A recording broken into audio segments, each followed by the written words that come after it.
কখনো ভেবে দেখেছ যে কিছু বাচ্চার জন্য সকালের মানে স্কুল নয়, বরং খালি পেট আর ভাঙা আশা হয়, যেখানে শৈশব খেলনা দিয়ে নয়, আবর্জনার স্তূপ থেকে শুরু হয়, যেখানে স্বপ্ন খাতায় নয়, মায়ের ক্লান্ত চোখে বড় হয়।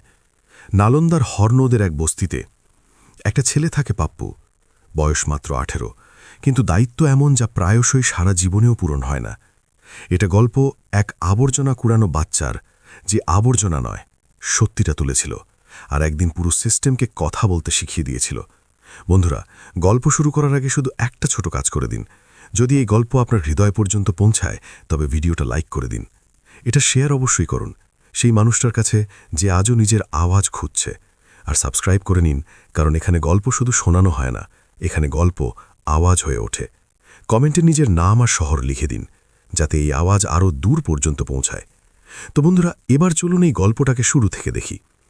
নালন্দা জেলার হরনৌদ শহরের সকাল কখনো শান্ত হয় না। এখানে সকালের মানে হয় কারোর জন্য মন্দিরের ঘণ্টা, তো কারোর জন্য উনুনে জ্বলা ভিজে কাঠের ধোঁয়া, আর কারোর জন্য পেটে জ্বলে ওঠা জ্বালা। রেল লাইনের কাছে পাতের সাথে লাগোয়া একটা বস্তি ছিল।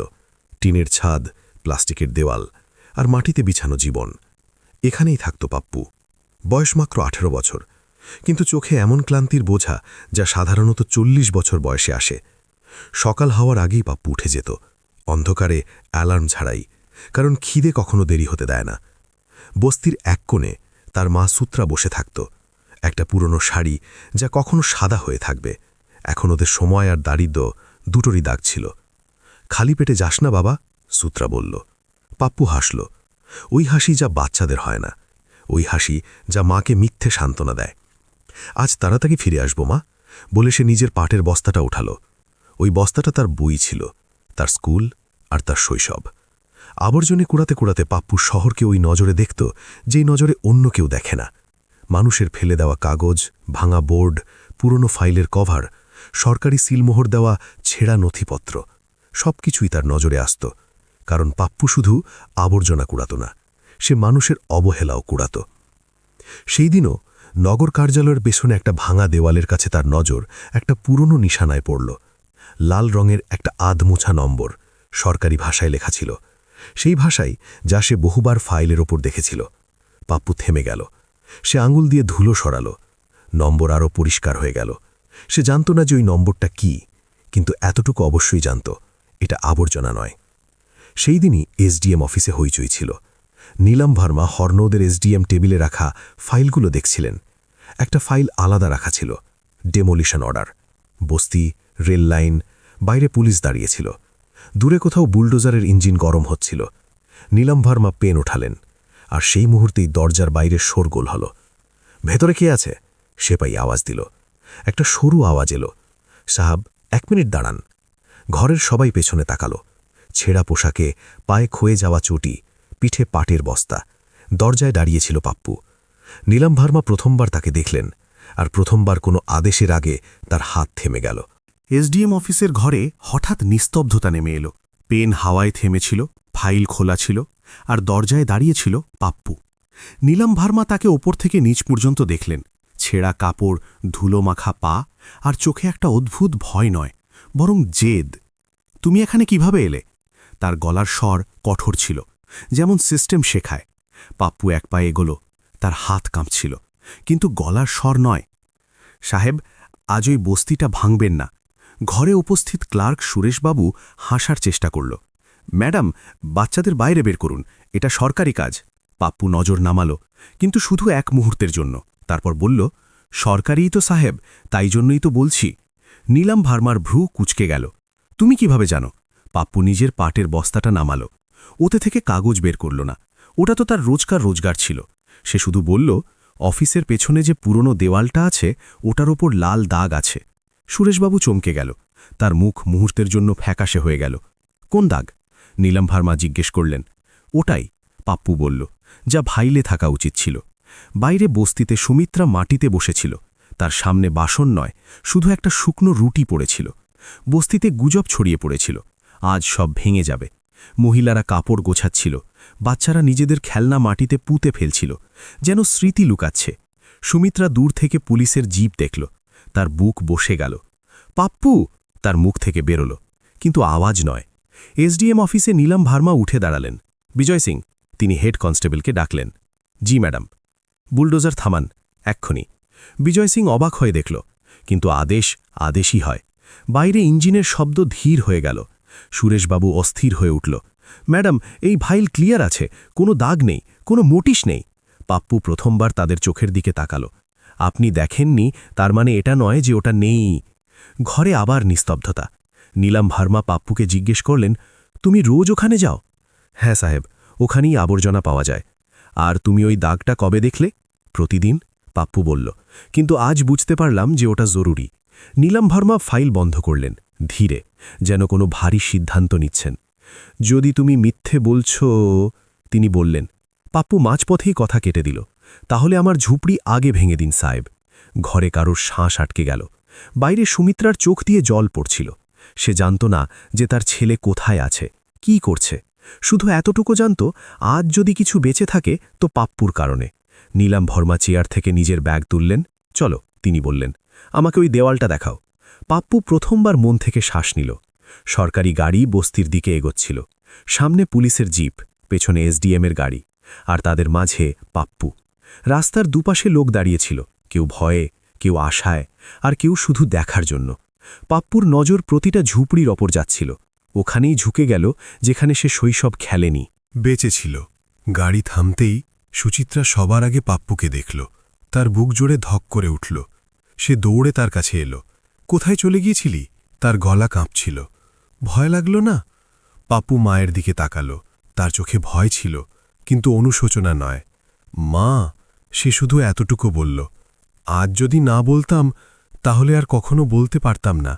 সুচিত্রার চোখ ভরে এলো। সে পাপ্পুর মাথা বুকে জড়িয়ে নিল, যেন তাকে ফিলে পেয়েছে। নীলাম ভার্মা গাড়ি থেকে নামলেন। চারদিকে নিস্তব্ধতা ছড়িয়ে গেল।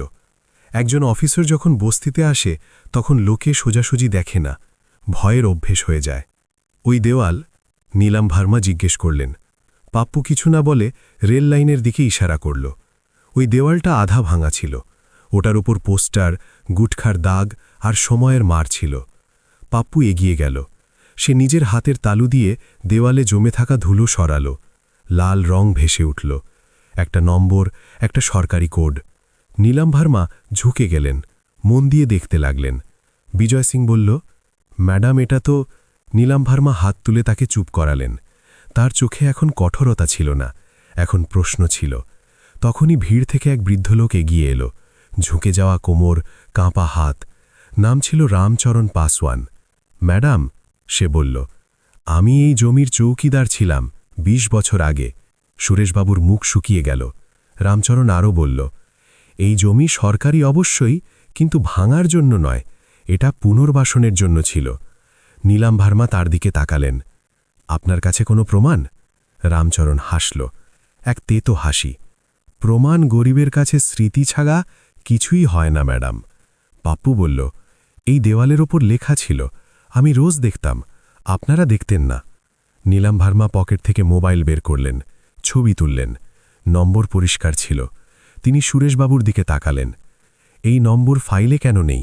সুরেশবাবু ঘাম মুছতে লাগল। ম্যাডাম, ওটা পুরনো কথা। নীলাম ভার্মার গলা ঠান্ডা হয়ে গেল। পুরনো নয়, তিনি বললেন, লুকোনো কথা। বুলডোজার এখনও দাঁড়িয়েছিল, ইঞ্জিন বন্ধ। ড্রাইভার শম্ভু যাদব নিচে নেমে বাচ্চাদের দেখছিল। ওই বাচ্চারা যারা তার মেশিন দেখে ভয় পেত। আজ প্রথমবার তার নিজের ভয় লাগছিল। সুচিত্রা পাপ্পুর হাত ধরল শক্ত করে। যদি কিছু হয়, সে ধীরে বলল, তাহলে আমি সহ্য করে নেব। পাপ্পু মাথা নাড়ল। মা, সে বলল, আজ সত্যি দেওয়াল থেকে নেমে ফাইল পর্যন্ত পৌঁছবে। নীলাম ভার্মা ফাইল আবার খুললেন, আর প্রথমবার ওটা অসম্পূর্ণ অনুভব করলেন। নীলাম ভার্মা গাড়ির বোনেটের ওপর ফাইল রেখে দিলেন, খোলা আকাশের নিচে, ঝুপড়ির মাঝে, যেখানে কাগজের ভাষা কম আর জীবনের আওয়াজ বেশি পরিষ্কার শোনা যায়। তিনি একটা একটা পাতা উল্টাতে শুরু করলেন। তারিখ ছিল, সিলমোহর ছিল, স্বাক্ষর ছিল, কিন্তু যা ছিল না সেটাই সবচেয়ে বেশি কথা বলছিল। এই ফাইল অসম্পূর্ণ আছে। নীলাম ভার্মা ধীর স্বরে বললেন। সুরেশবাবুর হাত কাঁপতে লাগল। ম্যাডাম, নিয়ম অনুযায়ী। নীলাম ভার্মা তার কথা শেষ হতে দিলেন না। নিয়ম অনুযায়ী যদি একটা জমি পুনর্বাসনের জন্য সংরক্ষিত থাকে তাহলে সেটা ভাঙা যায় না। তিনি দেয়ালের দিকে তাকালেন, তারপর পাপ্পুর দিকে। আর যদি নিয়মের কথা একটা আবর্জনা কোড়ানো বাচ্চা জানে, তিনি বললেন, তাহলে অফিসারের চুপ থাকা সবচেয়ে বড় অপরাধ। ভিড়ের মধ্যে গুঞ্জন শুরু হল। কেউ প্রথমবার অফিসারের কথা বুঝল। পাপ্পু চুপ করে দাঁড়িয়েছিল। তার নজর ফাইলের ওপর নয়, নিজের ঝুপড়ির ওপর ছিল। সেই ঝুপড়ি যেখানে রাতে বৃষ্টি পড়ত, যেখানে মা ছাতা লাগিয়ে ঘুমাত, যেখানে তার শৈশব সবসময় এক কোণে গুটিয়ে থাকত। যদি এটা ভেঙে যেত তাহলে শুধু দেয়াল ভাঙত না, তার পরিচয় ভেঙে যেত। নীলম ভার্মা ফোন করলেন। ডিস্ট্রিক্ট রেকর্ড অফিস, তিনি বললেন। আমার হরনৌদ এলাকার ১৯৯৮-এর জমি বরাদ্দের ফাইল চাই। ফোনের ওই পারে কাগজের খসখস আওয়াজ ছিল। এদিকে বস্তিতে শ্বাস আটকে ছিল। তখনই এক পুলিশ কনস্টেবল পাপ্পুর কাছে এলো। ভয় লাগছে না? সে জিজ্ঞেস করল। পাপ্পু মাথা নাড়ল। আগে লাগত, সে বলল, আজ না। কেন? কারণ আজ ভয়ের চেয়ে বেশি খিদের কথা মনে পড়ছে। কনস্টেবল চুপ হয়ে গেল। সুমিত্রা একটু দূরে দাঁড়িয়েছিল। তার চোখে ভয় কম, প্রার্থনা বেশি ছিল। সে জানত যদি আজ হেরে যাই তো কাল মা ছেলে দুজনের থাকা বেকার হয়ে যাবে। নীলম ভার্মার ফোন বাজল। তিনি স্পিকারে রাখলেন। ম্যাডাম, আওয়াজ এলো। রেকর্ড অনুযায়ী ওই জমি রিহ্যাবিলিটেশন জোনে আসে। ডেমোলিশন অবৈধ। এক মুহূর্তের জন্য বাতাসও থেমে গেল। তারপর নীলম ভার্মা নিজের চোখ বন্ধ করলেন। তিনি পাপ্পুর দিকে তাকালেন। তুমি জানো, তিনি বললেন, আজ তুমি কি করেছ? পাপ্পু মাথা নিচু করে নিল। না সাহাব। আজ তুমি শুধু বস্তি বাঁচাওনি, নীলম ভার্মা বললেন। আজ তুমি একটা ফাইলকে কথা বলতে শিখিয়েছ। সুরেশবাবুকে নীলম ভার্মা সোজা দেখলেন। আপনার ওপর তদন্ত বসবে। সে জমির দিকে তাকাতে লাগল, যেন ওখানেই পুঁতে যেতে চায়। বুলডোজার ড্রাইভার সন্তু যাদব ধীরে ধীরে মেশিনের কাছে গেল। ইঞ্জিন বন্ধ করল আর প্রথমবার শান্তিতে শ্বাস নিল। আজ ভালো হলো, সে বলল, নইলে এই মেশিন আবার কোনো বাচ্চার ঘর ভেঙে দিত। বস্তিতে ধীর গলায় আওয়াজ উঠতে লাগল। কেউ কাঁদছিল, কেউ হাসছিল। দারিদ্র্য কখনো খুশিতে কাঁদে না, কিন্তু আজ তার কান্নায় স্বস্তি ছিল। পাপ্পু মায়ের হাত ধরল। মা, সে বলল, আজ আমরা কিচ্ছু চাইনি। ব্যাস যা আমাদের ছিল তা বাঁচিয়ে নিয়েছি। সুমিত্রা তার কপালে চুমু খেল। নীলম ভার্মা ফাইল বন্ধ করলেন। কিন্তু এবার অসম্পূর্ণ নয়। বস্তিতে সেদিন কোনো উৎসব ছিল না। তবুও লোক অনেক রাত পর্যন্ত জেগেছিল, কারণ যখন মৃত্যু টলে যায় তখন ঘুম আসে না। পাপ্পু নিজের ঝুপড়ির বাইরে বসেছিল। সুমিত্রা উনুনের কাছে রুটি সেঁকছিল। আজও রুটি দুটোই ছিল, যেমন প্রতিদিন হয়। কিন্তু আজ ওই রুটিগুলোতে ভয় ছিল না। পাপ্পু, সুমিত্রা বলল, আজ যদি তুই না বলতিস তাহলে আমরা কোথায় যেতাম? পাপ্পু মাটির দিকে তাকালো, ওখানেই যেখানে সে শৈশব কাটিয়েছে। মা, সে ধীরে বলল, আমার ভয় লেগেছিল, খুব লেগেছিল। সুমিত্রা থেমে গেল। তারপর আমার খিদের কথা মনে পড়ে গেল, পাপ্পু বলল। যখন খিদে বেশি হয় না তখন ভয় ছোট মনে হতে থাকে। সুমিত্রার চোখ ভরে এলো। সে বুঝে গেল দারিদ্র বাচ্চাদের সাহসী নয়, বাধ্য তৈরি করে। পরের দিন সকালে বস্তিতে সরকারি গাড়ি আবার এলো। এবার লোকেরা ভয় পেল না, কিন্তু ভরসাও ছিল না। নীলম ভার্মা গাড়ি থেকে নামলেন। সাধারণ শাড়ি, কোনো জাঁকজমক ছাড়া। তার সাথে দুজন আধিকারিক ছিলেন আর একটা নোটিশ বোর্ড। ডেমোলিশন আদেশ বাতিল করা হচ্ছে, নীলম ভার্মা পরিষ্কার গলায় বললেন। আর পুনর্বাসন প্রক্রিয়া এখান থেকেই শুরু হবে। ভিড়ের মধ্যে গুঞ্জন হল। কেউ হাততালি দিল না। গরিব মানুষ হাততালি দেয় না, তারা চুপচাপ শ্বাস নেয়। নীলম ভার্মা পাপ্পুকে ডাকলেন। তুমি স্কুলে যাও? তিনি জিজ্ঞেস করলেন। পাপ্পু মাথা নেড়ে দিল। না। কেন? আবর্জনা কুড়াই সাব, সে সোজাসুজি বলল। নীলম ভার্মা কিছু মুহূর্ত চুপ রইলেন। যদি স্কুলে পাঠাই? তিনি জিজ্ঞেস করলেন। তাহলে যাবে? পাপ্পু মায়ের দিকে তাকালো। সুমিত্রা কিছু বলল না, শুধু মাথা নেড়ে দিল। যাব, পাপ্পু বলল, কিন্তু বিকেলে কাজ করব। নীলম ভার্মা বুঝে গেলেন দারিদ্র শর্তের উপর স্বপ্ন দেখে। রামচরণ পাসওয়ান কাছে এলেন। ম্যাডাম, তিনি বললেন, এই বাচ্চা দেয়াল নয়, ইতিহাস পড়ে। নীলম ভার্মা হাসলেন। আর অফিসাররা ভাইল, তিনি বললেন। তাই জন্যই অনেক সময় সত্যি ছুটে যায়। কিন্তু সব গল্প এত সহজে শেষ হয় না। সেদিন দুপুরে সুরেশবাবুর লোক বস্তিতে ঘুরতে দেখা গেল। কানে ফিসফিসানি, নজর প্রশ্ন করছিল। পাপ্পু এইসব দেখল আর বুঝে গেল, লড়াই শুধু বুলডোজারের সাথে হয় না, লড়াই নিয়তের সাথে হয়। রাতে পাপ্পু ছাদের দিকে তাকিয়েছিল, তারার দিকে। মা, সে জিজ্ঞেস করল, যদি আবার কেউ আসে আর বলে থেমো না তো? সুমিত্রা তাকে নিজের কাছে টেনে নিল। তাহলে তুই বলবি, সে বলল, কারণ সত্যি একবার বলা হলে চুপ থাকে না। পাপ্পু চুপ হয়ে গেল, কিন্তু তার চোখ এখন ভয়ে নয়, দায়িত্বে ভরা ছিল। বস্তি ঘুমিয়ে পড়ল, কিন্তু গল্প এখনও শেষ নয়, কারণ পরের দিন পাপ্পুকে এমন একটা জায়গায় ডাকা হতো যেখানে বাচ্চাদের সাধারণত ডাকা হয় না। কাছাড়ি। কাছাড়ির ইমারত পাপ্পু আগেও দেখেছিল, কিন্তু দূর থেকে, যখন সে আবর্জনা কুড়াতে কুড়াতে ফাইলে ভরা গাড়ির কাছে দাঁড়িয়ে থাকত, যখন বড় লোক ভেতরে যেত আর ছোট লোক বাইরেই রয়ে যেত। আজ ওই কাছাড়ি তার সামনে ছিল, আর আজ তাকে ভেতরে ডাকা হয়েছিল। পাপ্পু নিজের পাটের বস্তা বাইরেই রেখে দিল, যেন প্রথমবার নিজের বোঝাকে নিচে রাখল। ভেতরে বিশাল বড় ঘর, কাঠের বেঞ্চ, দেয়ালে টাঙানো নিয়ম, আর সামনে বসা লোক যাদের হাতে প্রশ্ন ছিল। নীলাম ভার্মা একপাশে দাঁড়িয়েছিলেন, সাধারণ, একদম তেমনই যেমন সেদিন বস্তিতে ছিলেন। ভয় লাগছে? তিনি পাপ্পুকে ধীরে জিজ্ঞেস করলেন। ছিল। পাপ্পু মাথা নাড়ল। একটু, সে বলল, কিন্তু খিদের চেয়ে কম। নীলাম ভার্মা তার দিকে তাকালেন আর বুঝে গেলেন। এই বাচ্চা ভয়ের সংজ্ঞা বদলে ফেলেছে। পাপ্পুকে সামনে ডাকা হলো। নাম? একটা আওয়াজ এলো, পাপ্পু। সে বলল, কাজ? পাপ্পু কিছু মুহূর্ত থামল, তারপর বলল, আবর্জনা কুড়াই। ঘরে নিস্তব্ধতা ছড়িয়ে পড়ল। কাগজে লেখা দারিদ্র্য আর সামনে দাঁড়িয়ে থাকা দারিদ্র্য আলাদা আলাদা হয়। তুমি ওই দাগ কোথায় দেখলে? জিজ্ঞেস করা হলো। দেয়ালে, পাপ্পু বলল, যেখানে কেউ দেখে না। আর তুমি কিভাবে বুঝলে যে ওটা জরুরি? পাপ্পু একটা দীর্ঘশ্বাস নিল। কারণ যে জিনিসটা বারবার লুকানো হয় না সাহাব, ওটাই সবচেয়ে বেশি সত্যি হয়। কেউ চেয়ার বদলালো, কেউ চোখ নামালো। সুচিত্রা পেছনে বসেছিল, তার হাত কাঁপছিল, কিন্তু চোখে আজ ভয় ছিল না। সে নিজের ছেলেকে দেখছিল, প্রথমবার, কোনো ক্ষমা চাওয়া ছাড়াই। রামচরণ পাসওয়ানের সাক্ষ্য হল, পুরনো রেকর্ড বের করা হলো, তদন্তের আদেশ দেওয়া হলো, আর সেই দিনই সুরেশবাবুকে সাসপেন্ড করা হলো। কোনো শোরগোল হলো না। গরিবের জয় সবসময় চুপচাপ হয়। কাছাড়ি থেকে বেরোনোর সময় পাপ্পু পেছনে ঘুরে দেখল, ওই একই দরজা যার বাইরে সে বছরের পর বছর দাঁড়িয়েছিল, আজ সে বাইরে ছিল না। বস্তিতে যখন খবর পৌঁছল, তখন কেউ মিষ্টি বিলি করল না, কেউ ঢোল বাজাল না, শুধু উনুন জ্বলল। আর আজ ধোঁয়া কম ছিল। নীলাম ভার্মা যেতে যেতে পাপ্পুকে বললেন, কাল থেকে স্কুল শুরু। পাপ্পু মাথা নাড়ল। বিকেলে আবর্জনাও কুড়াবো, সে বলল। নীলাম ভার্মা হাসলেন। জরুরি নয়, তিনি বললেন, এখন তোমার কাজ কথা বলা। রাতে পাপ্পু ঝুঁকির বাইরে শুয়েছিল, তারার দিকে তাকিয়ে। মা, সে জিজ্ঞেস করল, আজ আমি ঠিক করেছি তো? সুচিত্রা তার চুলে হাত বুলিয়ে দিল। আজ তুই শুধু ঘর বাঁচাসনি, সে বলল, আজ তুই নিজের আওয়াজ বাঁচিয়েছিস। পাপ্পু চোখ বন্ধ করে নিল। কাল থেকে সে স্কুলে যাবে, কিন্তু ওই আবর্জনা কুড়ানো বাচ্চা কখনো মিটবে না, কারণ কিছু বাচ্চা আবর্জনা নয়, সত্যি তুলে।